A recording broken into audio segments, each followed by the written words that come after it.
Chapter 9, 10 का test कब देना आपने? कल आप चैप्टर 9 का टेस्ट दे सकते हो। कल का दिन हमारे पास गैप है, कल चैप्टर 9 का टेस्ट नहीं दे सकते।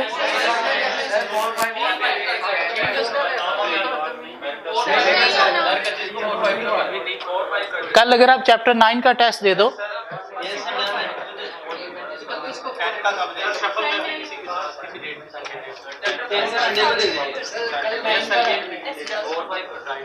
चैप्टर 1 आप फ्राइडे को दे दो। फर्स्ट को आपने 9, 10 दोनों देने हैं या सिर्फ 10 देना है? दोनों कर दो।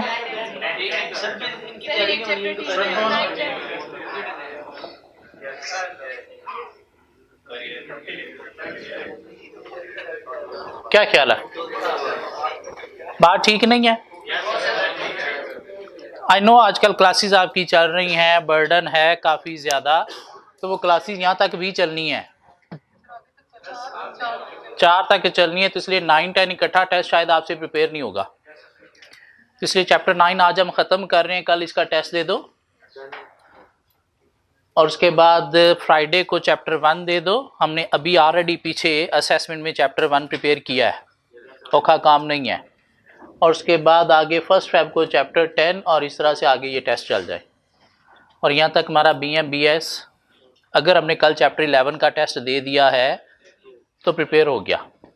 और उसके बाद क्या है, डेली सिर्फ 1 घंटा BM BS को छोड़ना नहीं है, डेली 1 घंटा एक चैप्टर सिर्फ यूँ गो थ्रू किया करना है, डेली एक चैप्टर गो थ्रू किया करना है। चैप्टर 8 आपने पीछे टेस्ट दे दिया, 2 दफ़ा हो गया। क्या ख्याल है? अगर उसका टेस्ट आपने नहीं दिया तो वही टेस्ट आप प्रीवियस ले लीजिएगा TA से, उसको प्रिपेयर करके खुद ही अटेम्प्ट कर लीजिएगा इसके बाद। ठीक हो गया? अगर किसी का वो मिसिंग है तो। सो आगे आगे चैप्टर 9 में हम वापस, ये हमारा शेड्यूल हो गया final.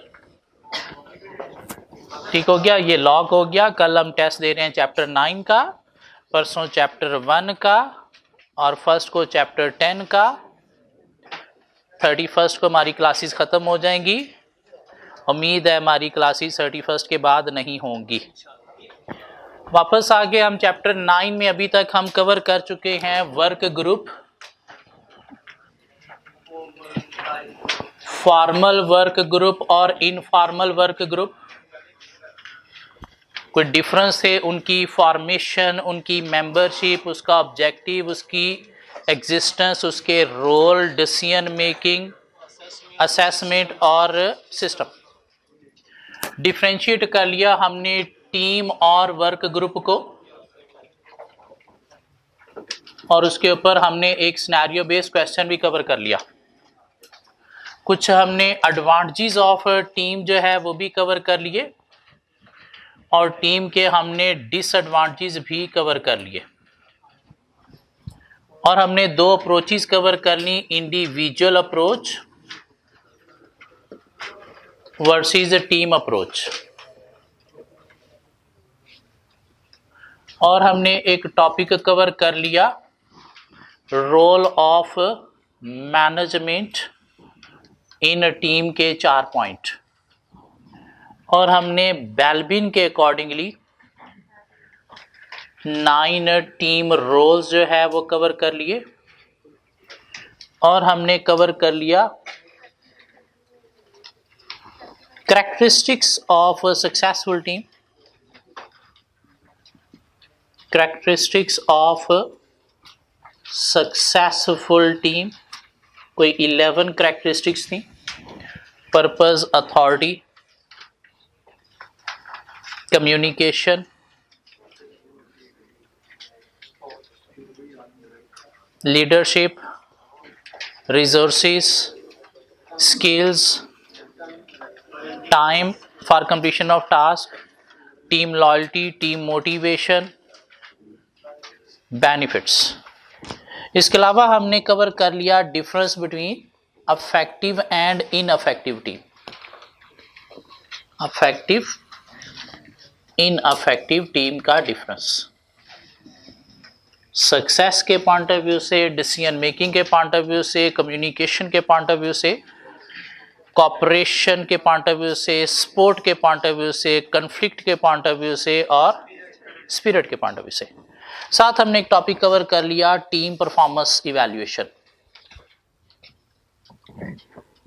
Team performance evaluation 3 E's,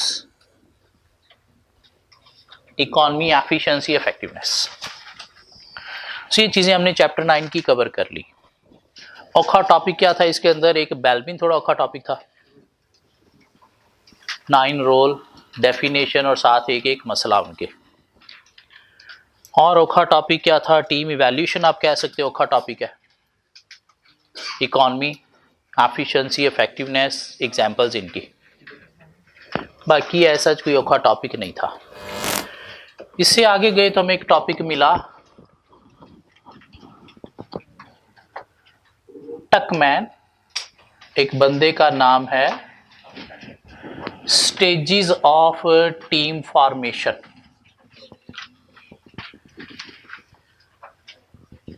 एक टीम फॉर्म कैसे होती है? तो अकॉर्डिंग टू टकमैन टीम की फॉर्मेशन में कोई 4 स्टेजेस इन्वॉल्व है। टीम कैसे फॉर्म होती है? Through 4 stages. क्या हैं वो stages? Forming, storming, norming and performing. Team की फॉर्मेशन में 4 स्टेजेस हैं, forming, storming, norming and performing. Forming का मतलब क्या है कि आपने टीम मेंबर्स को इकट्ठा किया है, कंबाइन किया है। अभी तक रोल रिस्पॉन्सिबिलिटी जो है वो क्लियर नहीं है, मेंबर्स इकट्ठे हुए हैं तो एक दूसरे की शक्लें देख रहे हैं, कौन कौन टीम के अंदर है, अभी क्लियर नहीं है किसने क्या करना है। तो लीडर को यहाँ पे रोल प्ले करना है। क्या रोल प्ले करना है? वर्क डायरेक्ट करना है सबको कि भाई किस लिए आप इकट्ठे किए गए हो और अब क्या आपने अचीव करना है। मीन रोल रिस्पॉन्सिबिलिटी, टारगेट की क्लैरिटी नहीं है। तो लीडर को क्या करना है? रोल प्ले करना है। यहाँ पे क्या करना है? डायरेक्ट करना है वर्क ऑफ द टीम। ये डब्बा जरा पढ़ के देखें, समझ आती है फॉर्मिंग की। ये 4 बातें हम किए जा सकते हैं। इनिशियल स्टेज है जहाँ पे टीम मेंबर्स को कंबाइन किया गया है, रोल अनक्लियर है, टीम अभी डेवलप हुई है और लीडर को रोल प्ले करना है वर्क डायरेक्ट करने के लिए।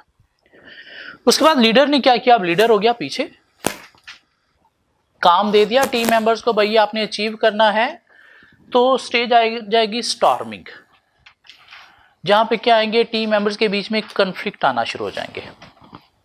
क्यों? डिफरेंट कल्चर के लोगों को आपने इकट्ठा किया तो अब उनकी बिलीव्स, वैल्यूज डिफरेंट हैं, तो बीच में क्या स्टेज आ गई? स्टॉर्मिंग। मीन टीम मेंबर्स के बीच में हाई कन्फ्लिक्ट अराइज हो गए, स्ट्रगल कर रहे हैं पावर अथॉरिटी के लिए। हर बंदा चाह रहा है कि इजी रोल मेरे पास होना चाहिए, डिफिकल्ट दूसरे के पास जाना चाहिए। हर बंदा ये चाहता है कि पावर मेरे पास होनी चाहिए, दूसरे के पास नहीं जाना चाहिए। और क्या हुआ? टीम मेंबर्स के आपस में एक ग्रुप, गैंग बनना शुरू हो गए। क्लिक्स एंड फैक्शन का मतलब क्या है? गैंग या ग्रुपिंग बनना शुरू हो गई। लड़ाइयाँ झगड़े स्टार्ट हो गए आपस में। ये जो लड़ाइयाँ झगड़े आ गए टीम मेंबर्स के बीच में, ये क्या है? तूफान, मीन स्टॉर्मिंग स्टार्ट हो गई कन्फ्लिक्ट्स की वजह से। तब यहाँ पे भी लीडर को रोल प्ले करना है, इनको इनकरेज करना है कि फोकस करो किस चीज़ के ऊपर? टास्क के ऊपर, अपनी ये पर्सनल इश्यूज को छोड़ो। और जब लीडर बीच में इन्वॉल्व होगा, अगर लीडर इन्वॉल्व नहीं होगा तो टीम यहीं पे स्टक रहेगी। इसलिए लीडर को बीच में इन्वॉल्व होना है। लीडर इन्वॉल्व होगा, इनको इनकरेज करेगा to focus on the task, इनके कन्फ्लिक्ट्स को रिजॉल्व करने में हेल्प देगा। और जब वो कन्फ्लिक्ट्स रिजॉल्व होंगे तो टीम अब आ जाएगी कहाँ पे? नॉर्मिंग पे, जहाँ पे सब अब मिल बैठ के क्या कर रहे हैं? अपने नॉर्म्स सेट कर रहे हैं, अपनी एथिकल वैल्यूज सेट कर रहे हैं और through participative style of management define कर रहे हैं अपने रोल रिस्पॉन्सिबिलिटी। हाँ, अगर लीडर यहाँ पे इन्वॉल्व नहीं हुआ तो टीम यहीं पे स्टक रहेगी और टीम कभी भी आगे प्रोग्रेस नहीं करेगी। इसलिए टीम बनाते ही वो परफॉर्मेंस की तरफ नहीं आ जाती, पहले उनके बीच में नॉर्म्स क्रिएट होना ज़रूरी है। और वो नॉर्म्स कैसे क्रिएट होंगे? जब वो स्टॉर्मिंग से बाहर निकलेंगे, मीन उनके कन्फ्लिक्ट जो है वो रिजॉल्व होंगे। तो उसके बाद थर्ड स्टेज पे आगे नॉर्मिंग पे। नॉर्मिंग क्या है? थर्ड स्टेज, जहाँ पे क्या हो रहा है, नॉर्म्स क्लियर हो रहे हैं, रो रिस्पॉन्सिबिलिटी जो है वो स्टैब्लिश किए जा रहे हैं क्योंकि टास्क अब क्लियर हो चुका है क्या करना है, और थ्रू पार्टिसिपेटिव स्टाइल टीम क्या कर रही है, डिसीजन ले रही है। उसके बाद जब नॉर्मिंग बन जाएगी तो उसके बाद टीम आ जाएगी किस तरफ, परफॉर्मिंग की तरफ। मीन अब हर बंदा अपने फुल पोटेंशियल पे काम करेगा और team on it's on issues को रिजॉल्व कर रही है, लीडर बीच में कहीं पे इन्वॉल्व नहीं है। टीम मेंबर डिसाइड करेंगे हमें लीडर की जरूरत है या नहीं, otherwise team member on it's on क्या करेंगे, सारे इश्यूज को खुद से रिजॉल्व करेंगे। हाँ, जब तक ये स्टेज नहीं क्रिएट हुई टीम कभी भी परफॉर्मिंग की तरफ नहीं जाएगी, और ये स्टेज क्रिएट करवाने के लिए आपको टीम को इस स्टेज से निकालना है। मीन टीम बनाते ही परफॉर्मेंस की तरफ नहीं आती, बीच में उनके स्टॉर्मिंग भी होती है, स्टॉर्मिंग के बाद नॉर्मिंग बनती है, तो फिर जाके टीम किस तरफ आती है, परफॉर्मिंग की तरफ। ये चारों स्टेजेस जरा रीड करके देखें, समझ आती है। कुछ 4-4 पॉइंट है, इनके अंदर हम बातें कर सकते हैं।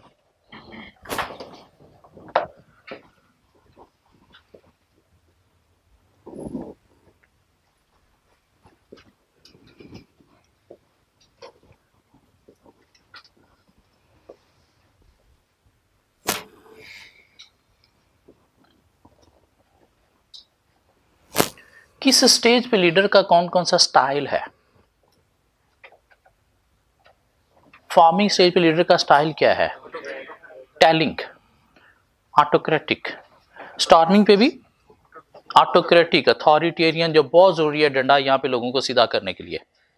और नॉर्मिंग पे पार्टिसिपेटिव। और परफॉर्मिंग पे लीडर का स्टाइल क्या है?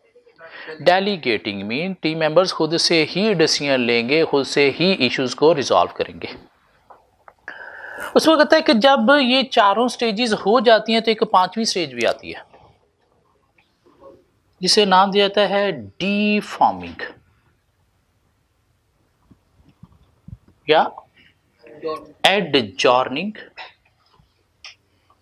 या डॉर्मिंग या मॉर्निंग नहीं, मावर्निंग, जिसमें मेनली क्या वर्ड इंपॉर्टेंट है, डीफॉर्मिंग के जो टीम आपने फॉर्म की थी अब उसे क्या करना है, डीफॉर्म। मीन जब टीम ने अपना टास्क कंप्लीट कर लिया है, परफॉर्मिंग कर ली है, तो अब आप पे लाजिम है कि आप क्या करो, टीम को डीफॉर्म करो। क्यों अगर नहीं करोगे, मीन टीम को आपने बताया ही नहीं हुआ कि भाई आपने आगे किसी टास्क के लिए चलना है या यहीं पे ख़त्म है, तो टीम मेंबर्स का जो मोटिवेशन लेवल है वो डाउन हो जाएगा। क्यों? क्लैरिटी नहीं अब हमारे साथ होना क्या है। और सूरत में क्या होंगे, वो सारे लोग सिर्फ अपने रिलेशन को फोकस कर रहे होंगे, ऑब्जेक्टिव से बिल्कुल हट जाएंगे, मैनेजमेंट के साथ कंफ्लिक्ट आना शुरू हो जाएंगे। तो इसलिए मैनेजमेंट के लिए इंपॉर्टेंट है कि क्या करे, परफॉर्मिंग के बाद टीम को डीफॉर्म करे। क्यों? टीम टेम्परेरी होती है, परमानेंट नहीं होती, इसलिए क्या करना, उसे डीफॉर्म करना है ताकि नए टास्क के लिए दोबारा से कोई नई टीम बनाई जा सके।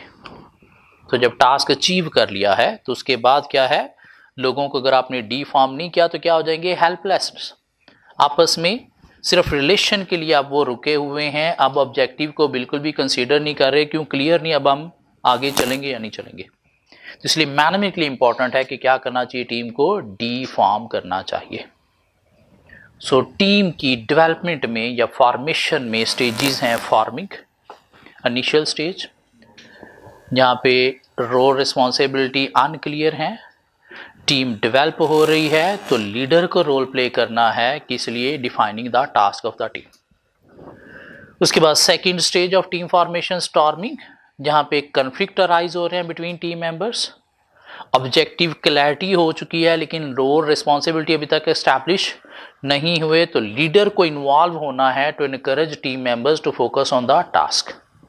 उसके बाद थर्ड स्टेज आएगी नॉर्मिंग, जहाँ पे क्या नॉर्म्स सेट हो गए हैं, रोल रिस्पॉन्सिबिलिटी क्लैरिटी हो गई है, और थ्रू पार्टिसिपेटिव मैनेजमेंट क्या कर रहे हैं, डिसीजन ले रहे हैं। And then fourth stage in team development performing, के team at its full potential जो है वो वर्क कर रही है, इश्यूज खुद से रिजॉल्व कर रही है, और लीडर इन्वॉल्व नहीं है, team members can resolve issues by themselves. और उसके बाद जब टीम परफॉर्म कर चुकी है तो आफ्टर कंप्लीटिंग द टास्क अब क्या है, क्लैरिटी नहीं है व्हाट टू डू नेक्स्ट। तो सूरत में क्या हो जाएगा, मोटिवेशन लेवल डाउन हो जाएगा। Workers will focus on their relation only rather than task. So it is necessary to break up the team, और वो जो ब्रेकअप करना है वो क्या है, डीफॉर्मिंग। ये पांचों स्टेजेस को हमें रटा लगाना है।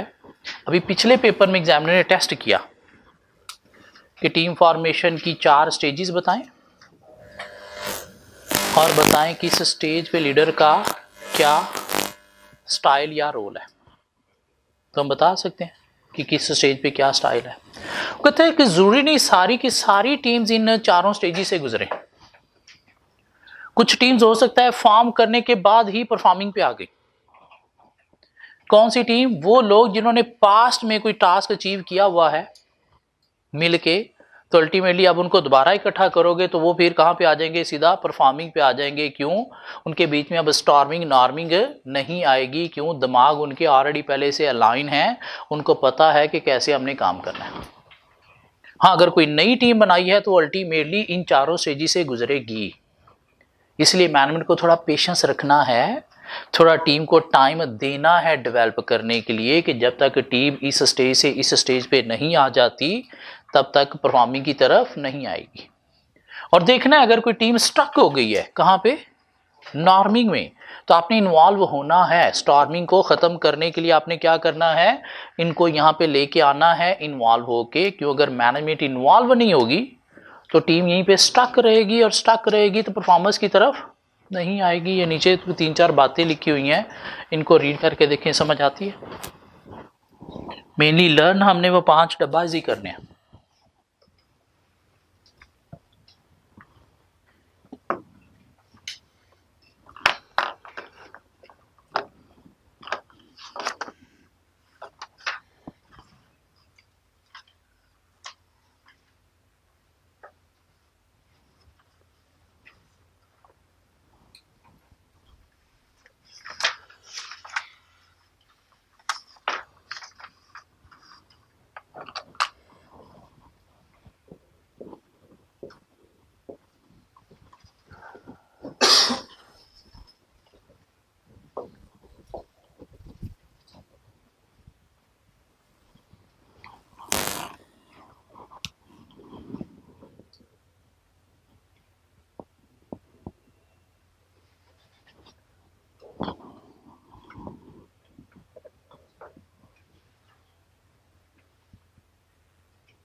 तो इससे नेक्स्ट पेज पे गए तो हमें एक छोटा सा टॉपिक मिला, बैलेंस थ्योरी।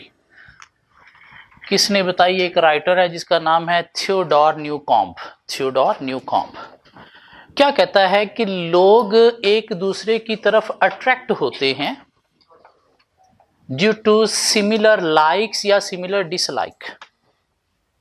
मीन लोगों की आपस में बनती है basis on similar likes and similar dislikes.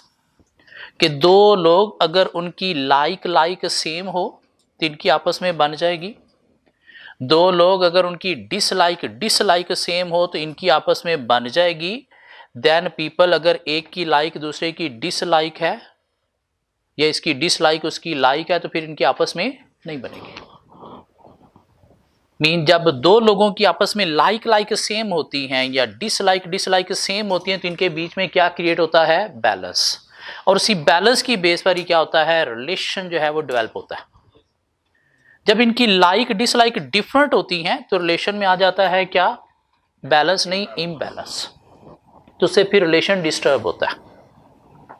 और अगर वो रिलेशन आपके लिए इंपॉर्टेंट है तो आपको क्या करना है, बैलेंस क्रिएट करना है। कैसे क्रिएट करना है, अपने आप को परसुएड करके कि जो वो कह रहा है मैं वो मान लूं, ठीक है, या परसुएडिंग द अदर पार्टी, या उसे परसुएड करना है कि भाई मैं जो कह रहा हूं वो ठीक है। और ज्यादा इजी क्या है, परसुएडिंग द अदर पार्टी या persuading yourself? Self persuasion mean अपने आप को परसुएश करना, अगर रिलेशन बहुत इंपॉर्टेंट है तो। हाँ, अगर आपकी लाइक डिसलाइक सेम नहीं है तो बैलेंस क्रिएट नहीं हुआ, और बैलेंस क्रिएट नहीं हुआ तो इससे रिलेशन भी मेंटेन नहीं हुआ।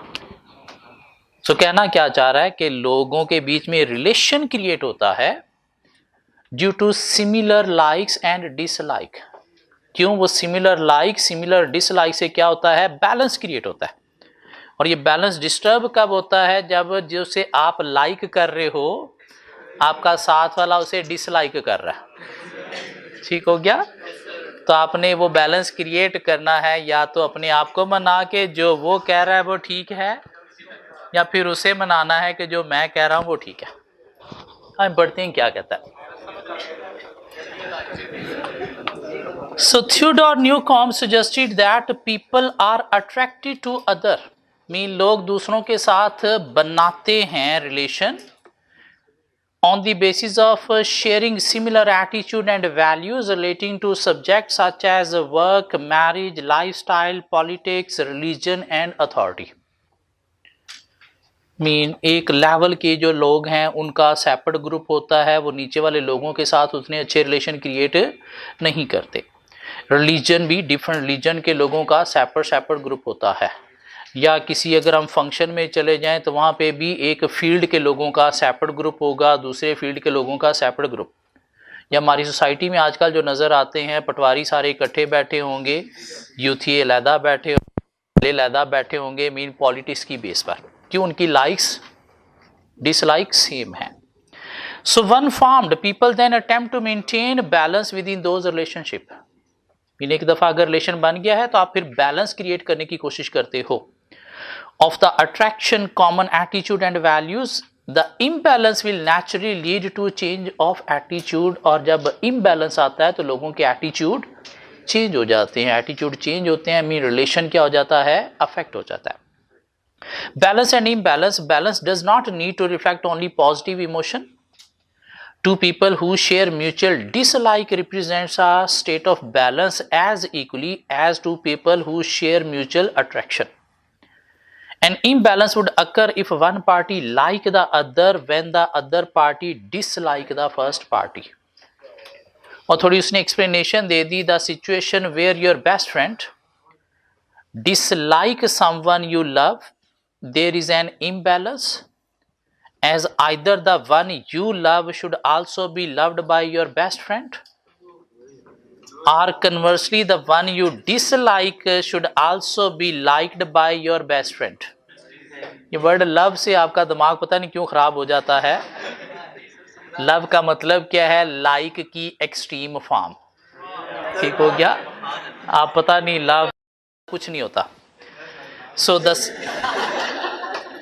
So you may conclude that your best friend is not your best friend after all, or you may conclude that you don't love the person as you thought you did। So the resultant change in attitude will then restore the balance in your relationship। और कैसे आपने जो है वो relationship restore करना है? Through self persuasion या फिर trying to persuade the other party. तो लर्न क्या करना है? हमने ऊपर से वो दो लाइनें लर्न करनी है। बैलेंस थ्योरी क्या कहती है कि पीपल अट्रैक्ट होते हैं towards each other on the basis of sharing similar attitude based on marriage, lifestyle, authority, politics, religion. और फिर क्या करते हैं? बैलेंस को मेंटेन रखते हैं, और अगर इम्बैलेंस आता है तो फिर एटीट्यूड चेंज होते हैं। और अगर इम्बैलेंस आता है तो कैसे आपने बैलेंस क्रिएट करना है? थ्रू सेल्फ परसुएशन या परसुएडिंग द अदर पार्टी। नीचे उसने थोड़ा सा एक्सप्लेन कर दिया relationship between टकमैन and balance theory. कि टकमैन ने कहा कि जब आपने टीम फॉर्म किया तो उसके बाद क्या आई? Storming stage. और ये स्टॉर्मिंग क्या है? बेसिकली इम्बैलेंस है। स्टॉर्मिंग क्या है? इम्बैलेंस है। और ये नॉर्मिंग क्या है? बैलेंस है। कि मीन जब तक टीम मेंबर्स के बीच में बैलेंस क्रिएट नहीं हो जाता तब तक टीम जो है वो परफॉर्मिंग स्टेज की तरफ नहीं आती। मीन टीम परफॉर्मेंस क्यों नहीं दे पा रही होती? Due to imbalance.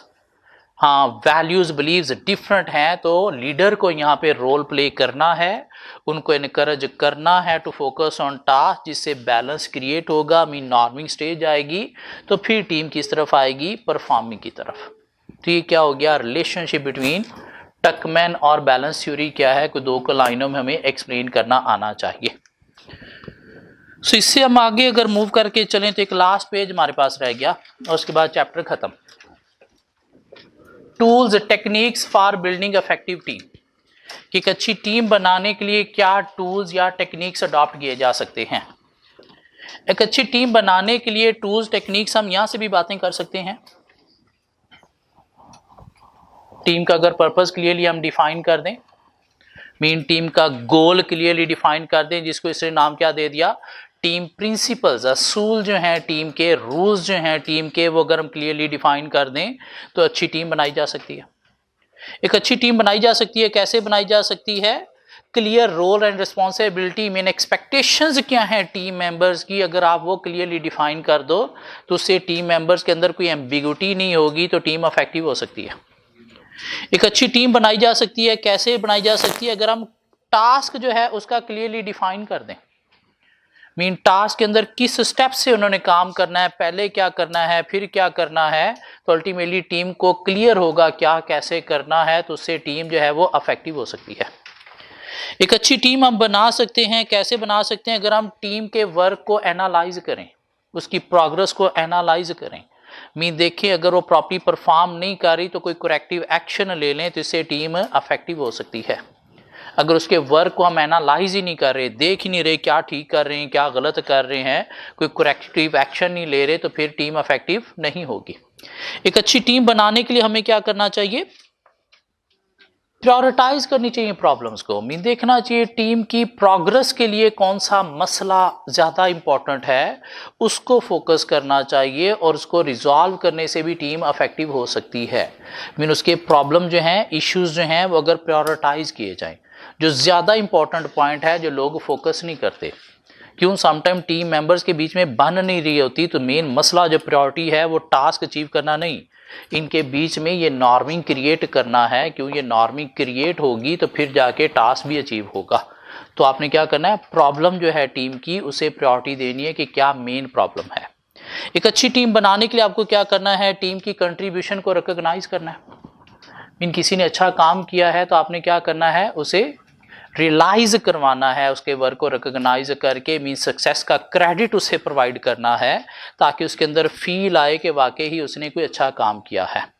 एक अच्छी टीम बनाने के लिए आपको क्या करना है, मोटिवेट करना है, रिवार्ड प्रोवाइड करने हैं, फीडबैक प्रोवाइड करना है, क्यों फीडबैक रिवार्ड से भी एक सेंस ऑफ अकम्पलिशमेंट अचीव होती है, जिससे क्या होगा, टीम फुल पोटेंशियल पे काम करेगी और इफेक्टिव होगी।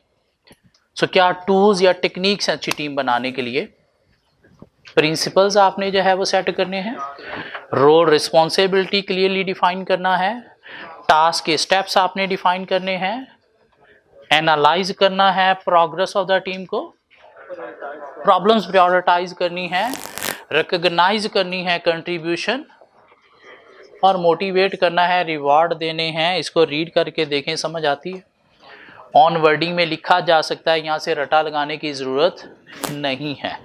ऑलमोस्ट वही करैक्टरिस्टिक्स भी अगर आप लिख दोगे, टूल्स टैक्टिक्स क्या हैं, अच्छी लीडरशिप होनी चाहिए, पर्पस क्लियरली डिफाइन होना चाहिए, कम्युनिकेशन अच्छी स्टैब्लिश होनी चाहिए, रिसोर्सेज अवेलेबल होने चाहिए, स्किल्स जो हैं वो अवेलेबल होनी चाहिए, टाइम स्केल प्रॉपर्ली डिफाइन होना चाहिए, तो वो बातें भी की जा सकती हैं। और नीचे एक लास्ट टॉपिक रह गया, group cohesion. Group cohesion, cohesion बोलते हैं बॉन्डिंग या यूनिटी को, कि ग्रुप मेंबर के बीच में यूनिटी कितनी है, mean extent of strong unity between the group members. ज़्यादा यूनिटी है तो कोहेशन स्ट्रॉन्ग है, यूनिटी नहीं है तो कोहेशन वीक है, और कोहेशन वीक है तो फिर टीम स्पिरिट भी क्या होगा, वीक होगा। अब ग्रुप कोहेशन डिपेंड करती है कुछ फैक्टर्स पे। क्या फैक्टर्स हैं, साइज ऑफ द टीम पे डिपेंड करती है। स्मॉलर टीम है तो लोगों की आपस में बन जाएगी, अगर लार्जर टीम है तो वैल्यूज बिलीव्स डिफरेंट हैं, तो शायद आपस में इतनी नहीं बनेगी, तो कोहेशन क्या होगी, स्मॉल की सूरत में हाई होगी और लार्ज टीम की सूरत में लो होगी, वीक होगी। डिपेंड करती है group cohesion homogeneous and heterogeneous पे भी। ये क्या होते हैं होमोजेनियस हेटेरोजेनियस? सिमिलर, कि अगर ग्रुप मेंबर्स सिमिलर कैरेक्टरिस्टिक्स के हैं, सेम वैल्यूज बिलीव्स रिलीजन के हैं, कल्चर के हैं, तो कोहेशन स्ट्रांग। नहीं, डिफरेंट कल्चर्स के, डिफरेंट रिलीजन के, डिफरेंट बिलीव्स वैल्यूज के हैं, तो कोहेशन क्या होगी? वीक होगी। डिपेंड करती है किस चीज पे? ग्रुप सक्सेस पे, कि अगर ग्रुप अपना टास्क सक्सेसफुली अचीव कर रहा है तो ये एक सेल्फ फुलफिलिंग प्रोफेसी है जिससे आपस में बनेगी कि हाँ हमने मिलके ये अचीव किया है, तो उससे कोहेशन स्ट्रांग होगी। अगर टास्क सक्सेसफुली अचीव नहीं कर रहा तो एक दूसरे को ब्लेम करेंगे, तूने गंद गोला है, वो कहेगा तूने गंद गोला है, तो उससे कोहेशन क्या होगी? वीक होगी। डिपेंड करता है टास्क कोहेशन पे भी, कि अगर टास्क ग्रुप मेंबर ने मिल के अचीव करना है, अकेले अकेले अचीव हो ही नहीं सकता। लाइक फुटबॉल टीम है, सब ने मिल के ही जीतना है, अकेले अकेले नहीं जीत सकते, तो कोहेशन होगी स्ट्रांग। नहीं, अगर टास्क के अंदर ही मिलके काम करने वाला टास्क है ही नहीं, हर बंदे ने अपना अपना काम करना है, उसी पे फोकस करना है, तो उस सूरत में कोहेशन होगी वीक। डिपेंड करती है किस चीज पे? रिवार्ड एंड पनिशमेंट पे, कि अगर किसी ग्रुप में एंटर होने से रिवार्ड हाई मिलता है तो कोहेशन होगी स्ट्रांग, और ग्रुप से अगर रिमूव होने पे पनिशमेंट मिलती है, मीन लॉस होता है, तो उस सूरत में भी ग्रुप मेंबर की कोहेशन होगी स्ट्रांग। अगर किसी ग्रुप में एंटर होने से कोई एक्स्ट्रा रिवार्ड नहीं मिलता, उस ग्रुप से आउट होने पे भी कोई पनिशमेंट नहीं मिलती, कोई लॉस नहीं होता, तो उस सूरत में फिर ग्रुप मेंबर्स की कोहेशन आपस में वीक होगी। क्यों? रिवार्ड हाई जो है वो आपको फील कराता है एक प्राइड, उसको लूज करने से जो नुकसान हो रहा है उसे शायद वो प्राइड आपका लूज हो रहा है। तो हाई रिवार्ड या हाई पनिशमेंट है फॉर लीविंग द ग्रुप, तो कोहेशन होगी स्ट्रांग। और अगर रिवार्ड नहीं है, छोड़ने पे कोई पनिशमेंट भी नहीं है, तो कोहेशन क्या होगी? वीक होगी। डिपेंड करती है किस चीज पे? अच्छी लीडरशिप पे भी, कि अगर ग्रुप का लीडर अच्छा है, प्रॉपरली मोटिवेट कर रहा है, सबके साथ थ्रू पार्टिसिपेटिव स्टाइल चल रहा है, डिस्कस करके चीज़ों को लेके चल रहा है, तो ग्रुप मेंबर की कोहेशन होगी स्ट्रांग। और अगर लीडरशिप अच्छा नहीं है, चीज़ें इंपोज करता है, लोगों के साथ डिस्कस करता ही नहीं है, इंस्पायरेशन मोटिवेशन नहीं ला रहा लोगों को मिलजुल के काम करने की, तो कोहेशन वीक। डिपेंड करता है किस चीज़ पे? सोशल कोहेशन पे, कि अगर ग्रुप मेंबर्स एक दूसरे की कंपनी को एंजॉय करते हैं, आपस में उनके रिलेशनशिप अच्छे हैं, तो कोहेशन होगी स्ट्रांग। अगर आपस में रिलेशन अच्छे नहीं है, एक दूसरे की शक्ल को देखना तक पसंद नहीं करते, तो कोहेशन क्या होगी? वीक होगी। डिपेंड करता है किस चीज पे? कंपटीशन फ्रॉम एक्सटर्नल ग्रुप, कि अगर इस ग्रुप का जो टास्क है वो किसी दूसरे ग्रुप के साथ कंपटीशन में है, कि देखते हैं कौन ज़्यादा अचीव करता है और बोनस उसे मिलेगा जो ज़्यादा अचीव करेगा, तो ये जो कंपटीशन का प्रेशर है ये आपकी क्या करेगा? कोहेशन को स्ट्रांग करेगा। हाँ, अगर कोई एक्सटर्नल प्रेशर ही नहीं है, किसी के साथ कंपटीशन ही नहीं है, तो फिर ग्रुप मेंबर की कोहेशन होगी वीक। डिपेंड करता है किस चीज़ पे? Barriers to entry and prestige, कि अगर किसी ग्रुप में एंटर होना बहुत मुश्किल है, और जितना मुश्किल है उतना ही लोग उस ग्रुप में एंटर होके एक प्रेस्टीज, मुकाम, मीन प्राइड फील करते हैं, और जब प्राइड फील करते हैं तो उन लोगों की आपस में कोहेशन हो जाती है स्ट्रांग। अगर किसी ग्रुप में एंटर होना इजी है, मीन कोई भी एंटर हो सकता है, जिस मीन एंटर होना के बाद कोई प्राइड आप फील नहीं कर रहे, प्रेस्टीज आप फील नहीं कर रहे, अपनी इंपॉर्टेंस फील नहीं कर रहे, तो कोहेशन क्या होगी? वीक होगी। लाइक जो पुराने चार्टर्ड अकाउंटेंट थे, सीए में एंटर होना इतना इजी नहीं था कि कोई भी मुंह उठा के बस इंटरमीडिएट किया और सीए में एडमिशन ले ले। तब एक टेस्ट होता था, पीपीपी टेस्ट, और बड़ा औखा टेस्ट होता था वो। लाइक जैसे एंट्री टेस्ट अभी नहीं होते, इस तरह का एक टेस्ट होता था, और लोग प्रॉपर उसकी प्रिपरेशन करके पास करके फिर ही सीए में एंटर होते थे। तो एंटर होना क्या था? थोड़ा डिफिकल्ट था, एंटर होना थोड़ा डिफिकल्ट था। तो जो सीए में एंटर हो जाते थे लोग बड़ा प्राइड फील करते थे, तो सीए के लोगों की आपस में कोहेशन स्ट्रांग होती थी। क्यों? होते भी कम लोग थे। अब परसों रिजल्ट आया, 271 चार्टर्ड अकाउंटेंट प्रोड्यूस होकर इंडस्ट्री में निकला है। कितना? 271 चार्टर्ड अकाउंटेंट इंडस्ट्री में प्रोड्यूस होकर निकला है। क्यों? हर कोई मुंह उठा के आई जा रहा है, उसमें गंदे भी आ रहे हैं, अच्छे भी आ रहे हैं, तो इसलिए बहुत ज्यादा हो गए। और जब बहुत ज्यादा हो गए गंदे अच्छे, पहले सिर्फ अच्छे आते थे तो क्वेश्चन स्ट्रांग होती थी, अब गंदे अच्छे सारे आ रहे हैं हेट्रोजीनियस, तो इसलिए क्वेश्चन क्या है? वीक है। सो ग्रुप कोहेशन डिपेंड करती है साइज ऑफ ग्रुप पे, होमोजीनियस हेट्रोजीनियस पे, ग्रुप सक्सेस पे, टास्क कोहेशन पे, रिवॉर्ड एंड पनिशमेंट पे, लीडरशिप पे, सोशल कोहेशन पे, competition from external group, barrier to entry and prestige, और एक चीज बीच में हम छोड़ गए, लोकेशन, कि अगर ये ग्रुप मेंबर जो है किसी सेग्रीगेटेड मीन डिफरेंट लोकेशन पे ऑपरेट कर रहे हैं from rest of the organisation employ, mean बाकी ऑर्गेनाइजेशन के एम्प्लॉय सेपरेट हैं, ये टीम जो है, ये ग्रुप जो है किसी डिफरेंट लोकेशन पे ऑपरेट कर रहे हैं, तो आपस में इन्होंने ही एक दूसरे की शक्लें डेली देखनी है, कम्युनिकेशन आपस में होगी, तो क्वेश्चन होगी स्ट्रॉन्ग। अगर ये किसी सेग्रीगेटेड मीन डिफरेंट लोकेशन पे नहीं है, ऑर्गेनाइजेशन के बाकी एम्प्लॉय के साथ ही ये ग्रुप मेंबर काम कर रहे हैं, तो कम्युनिकेशन की सिर्फ आपस में नहीं है, बाकी एम्प्लॉय के साथ भी है, तो सूरत में शायद इनके पास अपॉर्चुनिटी है दूसरों के साथ भी कम्युनिकेशन करने की, तो सूरत में कोहेशन होगी वीक। तो स्ट्रॉन्ग कोहेशन डिपेंड करती है कि अगर ग्रुप मेंबर किसी सेग्रीगेटेड मीन सेपरेट लोकेशन पे काम कर रहे हैं then rest of the employees. हाँ, अगर रेस्ट ऑफ एम्प्लॉइज के साथ ही काम कर रहे हैं, सेपरेट लोकेशन पे नहीं है, तो सूरत में फिर आपस में कम्युनिकेशन वीक भी हो सकती है, तो कोहेशन क्या होगी? वीक होगी। क्यों? सिर्फ मिल के किसी सेपरेट जगह पे काम कर रहे हैं तो वहां पे शायद पॉलिटिक्स भी कम होगी। क्यों? टास्क पे ही सबका फोकस है, बाकी एम्प्लॉइज के साथ काम कर रहे हैं तो उनका शायद इस टास्क पे फोकस नहीं है, तो बीच में पॉलिटिक्स स्टार्ट कर सकते हैं, जिससे कोहेशन वीक हो सकती है। सो चैप्टर 9 हमारा खत्म हो गया। पास में एक औखा क्वेश्चन टेस्ट हुआ था जो हमने कवर कर लिया, टीम और वर्क ग्रुप का डिफरेंस। उसके अलावा एक क्वेश्चन आपको मिलेगा प्रैक्टिस क्वेश्चन में। प्रैक्टिस क्वेश्चन में अगर आप आए, वेरी लास्ट क्वेश्चन, क्वेश्चन 91,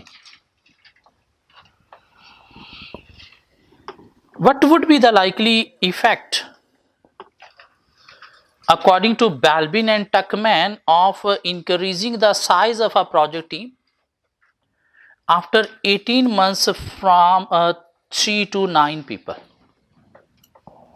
मैंने एक टीम थी 3 लोगों की, आफ्टर 18 मंथ्स आपने टीम को बना दिया 9 पीपल का, तो अकॉर्डिंग टू बेल्विन और अकॉर्डिंग टू टकमैन आपने बताना है क्या इफेक्ट होंगे टीम के ऊपर।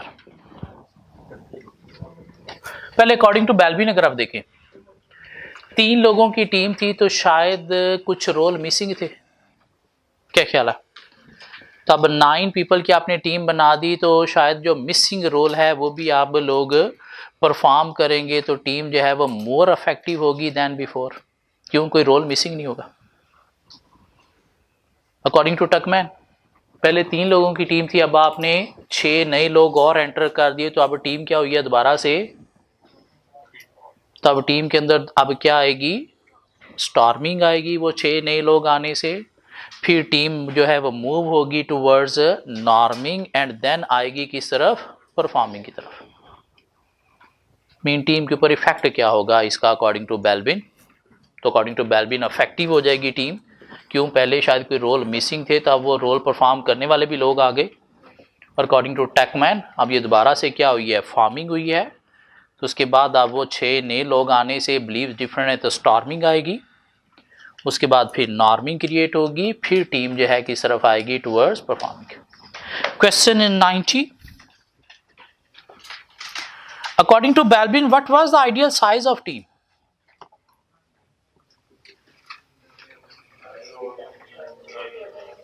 कोई आइडियल साइज नहीं है, but team member should perform 9 role. 1 person can perform more than one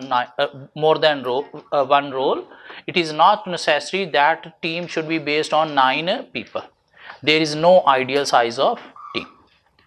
And what might happen if the team is missing some of the critical character or characteristics identified by Balbin? तो team effectively work नहीं करेगी अगर missing role नहीं है। कोई 1-2 example दे दो, like कौन सा रोल नहीं है तो टीम इफेक्टिवली वर्क नहीं करेगी। कंप्यूटर फिनिशर नहीं है तो टीम अपना टास्क जो है वो कंप्लीट नहीं करेगी। मॉनिटर नहीं है तो टीम अपने इश्यूज़ को प्रॉपरली डिटेल में अंडरस्टैंड नहीं करेगी। कोऑर्डिनेटर नहीं है तो टीम के कॉन्फ्लिक्ट्स शायद रिजॉल्व नहीं होंगे। बाकी इसके ऊपर कोई ऐसा क्वेश्चन नहीं है जो औखा हो, लेकिन फिर भी आप लोग कल कवर करके आएंगे और कोई इशू हुआ तो मुझसे डिस्कस करेंगे। और कल हम चैप्टर 9 का टेस्ट दे रहे हैं, चैप्टर 9 का कल टेस्ट दे रहे हैं। परसों हम चैप्टर 1 का टेस्ट देंगे फ्राइडे को।